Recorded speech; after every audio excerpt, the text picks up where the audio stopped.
হাদিস শরীফের ভিতরে আসছে জান্নাতের হুরেরা তাদের চুলগুলো থাকবে গোল্ড কালারের। হুরদের চুল হবে কোন কালার? বর্তমানে মেয়েরা চুলকে গোল্ড কালার করে কে করে না? কারণ তাদের সৌন্দর্য বৃদ্ধির জন্য রং দিয়া। কিন্তু আল্লাহ তাআলা জান্নাতের মধ্যে জান্নাতি হুরদের চুলগুলোই থাকবে সব স্বর্ণের কালার। এমন সুন্দর হবে এক একটা হুর, এক একটা হুরের বয়স হবে 18 বছর। আল্লাহ তাআলা কোরআনুল কারীমের মধ্যে বলছেন তোমাদেরকে আমি জান্নাতে সমবয়স্কা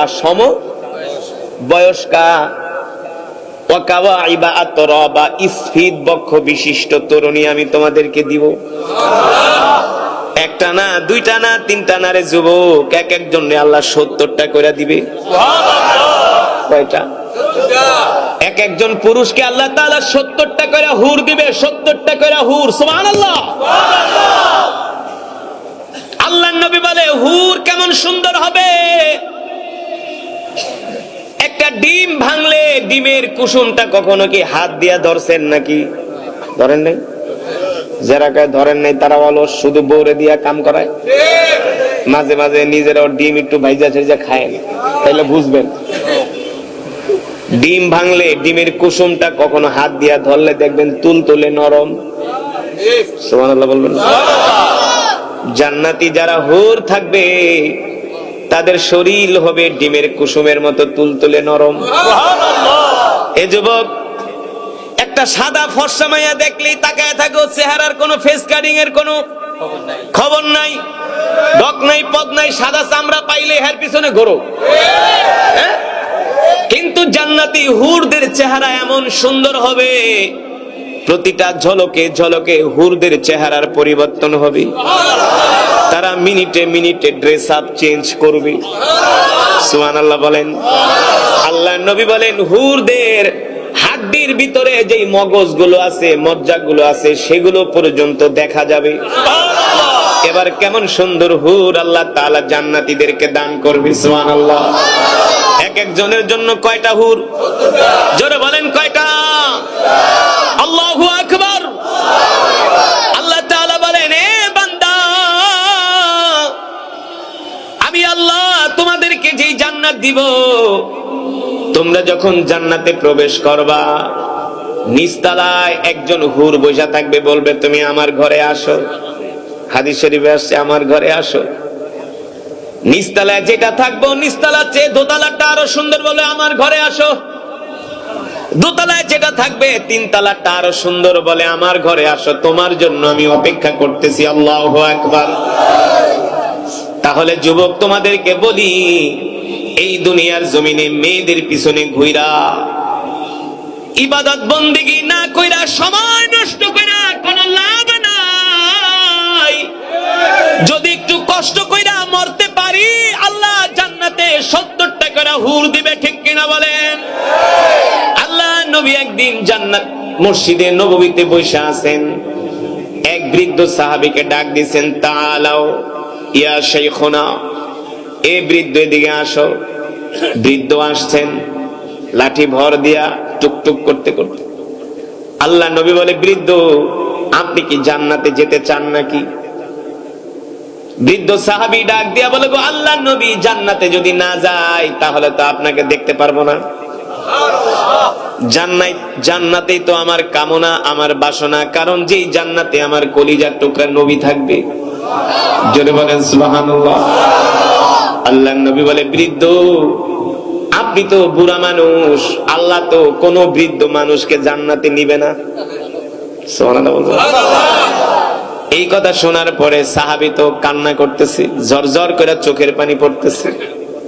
আল্লাহ নবীর জবান দিয়া যেহেতু বলছে কোন বৃদ্ধ মানুষ তো জান্নাতে যাবে না, এখন বৃদ্ধ তো কাঁদতেছে, কারণ নবীর জবানের কথা তো আর মিথ্যা হইতে পারে না। তার মানে বৃদ্ধ সাহাবী কয়, তাহলে তো আমার সব শেষ, আমি তো জান্নাতে যেতে পারবো না। এমন কান্না করতেছে। আল্লাহ নবী ডাক দিছে, তাআলাও এদিকে আসেন। কাঁদেন কেন, কাঁদেন কেন? বলে, গো আল্লাহ নবী, আপনি না বলছেন কোন বৃদ্ধ জান্নাতে যেতে পারবে না?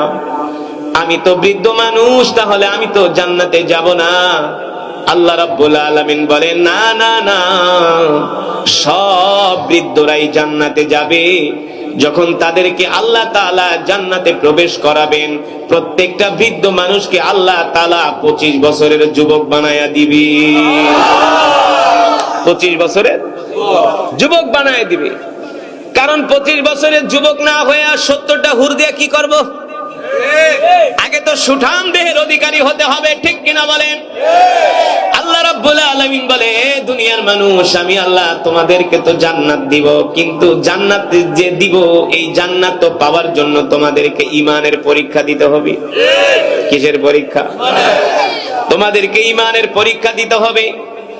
ঈমানের পরীক্ষা না দিয়া কেউ জান্নাতে যেতে পারবে না, ঠিক কিনা বলেন?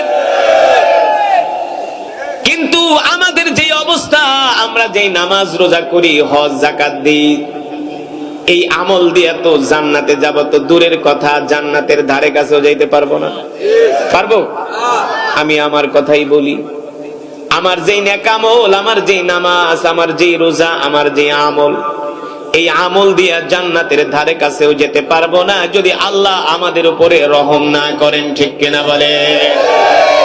মুসলমান, আল্লাহর বান্দারা, আল্লাহ রাব্বুল আলামিন সে কথাই কোরআনুল কারীমের মধ্যে বলছেন, এ দুনিয়ার মানুষ, আমি আল্লাহ তোমাদেরকে জান্নাত দিব। এই যে জান্নাতে যে তোমরা যাবা, এই জান্নাতে যাবার জন্য তোমাদেরকে ঈমানের পরীক্ষা করতে হবে, ঈমানের পরীক্ষা দিতে হবে। যদি তোমরা ঈমানের পরীক্ষা দিতে পারো, তাহলে তোমরা সফল হবে, কামিয়াব হবে। আর যারা মুমিন আর যারা সফল হবে, আমি আল্লাহ তাদেরকে জান্নাত দিব। মুমিন ছাড়া কেউ জান্নাতে যেতে পারবে না, ঠিক কিনা বলেন? কোন কাফের, মুশরিক, বেঈমান, নাস্তিক, মুরতাদ আল্লাহর জান্নাতে যাবে? কেউ বাঁচতে পারছে? কেউ বাঁচতে পারে নাই, কেউ বাঁচতে পারবেও? কারো ক্ষমতা চিরস্থায়ী? চিরস্থায়ী? এই পৃথিবী ছেড়ে একদিন চলে যেতে হবে।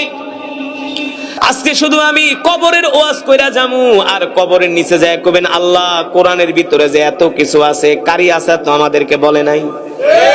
সে তো আমাদেরকে সুর দিয়া কোরআন তেলাওয়াত শোনায়া, কবরের ওয়াজ শোনায়া আমাদেরকে মজা দিয়া চলে গেছে। কিন্তু কোরআনে যে রাষ্ট্র পরিচালনা করার কথা আছে, অর্থনীতির কথা আছে, সমাজনীতির কথা আছে, কিভাবে বিচার চলবে, কিভাবে আদালত চলবে, কিভাবে সুপ্রিম কোর্ট, হাইকোর্ট চলবে, কিভাবে রাষ্ট্র চলবে, সবকিছু যে কোরআনে আছে, এই কথা তো আমাদের কোন মৌলবী কয় নাই। আগে মৌলবীরে ধরেন, কথা বল, আগে মৌলবীরে ধরেন। আমি কোন কথার পরিপ্রেক্ষিতে বললাম?